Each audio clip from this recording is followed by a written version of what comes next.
Hi అండి, welcome to my channel. అయితే AP పెన్షనర్లకి pension table అయితే విడుదలైందండి. ఎవరికి ఎంత పెన్షన్ వస్తుందన్న పూర్తి వివరాలు అయితే వీడియోలో తెలుసుకుందాం. మీరైతే వీడియోని ఎక్కడ కూడా స్కిప్ చేయకుండా ఎండ్ వరకు అయితే చూసేయండి. వీడియో నచ్చినట్లయితే తప్పకుండా లైక్ చేయండి, షేర్ చేయండి. ఇక వృద్ధులు, వితంతువులు, ఒంటరి మహిళలు, చేనేత, కల్లుగీత కార్మికులు, మత్స్యకారులు, కళాకారులు, డప్పు కళాకారులు, ట్రాన్స్జెండర్లు వంటి వారికి అందరికీ కూడా 4,000 రూపాయలు అయితే పెన్షన్ అయితే ఇవ్వబోతున్నారండి ఇక ప్రతి నెల కూడా.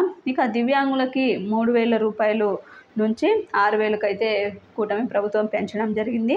ఇక పూర్తి వైకల్యం ఉన్న వారికి 5,000 నుంచి 15,000కి అయితే పెంచారు. తీవ్ర అనారోగ్యంతో అంటే కిడ్నీ, లివర్, గుండె లాంటి మార్పిడి చేసుకున్న వారికి 5,000 నుంచి 15,000కి అయితే పెంచడం జరిగింది.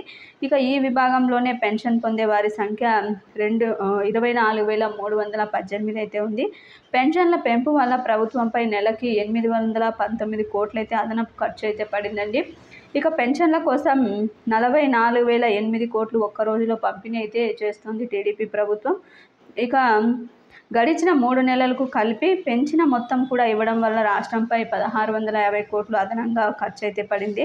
గత ప్రభుత్వంలో పెన్షన్ కోసం కేవలం నెలకి 1,939 కోట్లు అయితే ఖర్చు అయ్యేది.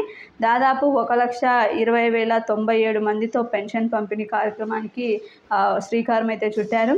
ఏడాదికి ఇకపై పెన్షన్ల కోసం 34,000 కోట్లు ఖర్చు చేయనున్నట్లు చంద్రబాబు ప్రభుత్వం అయితే విడుదల చేయడం జరిగిందండి.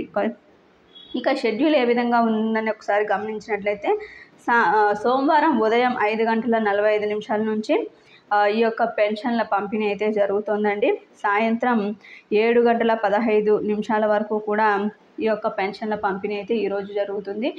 పూర్తి స్థాయిలోనైతే ఈరోజు జరగబోతుందండి. ఇంకా ఎవరైనా ఇంటి దగ్గర లేని వాళ్ళు కానీ ఏదైనా సమయం అలా ఏదన్నా ఎవరికైనా ఇవ్వకపోతే రేపైతే వారికి ఇస్తారు.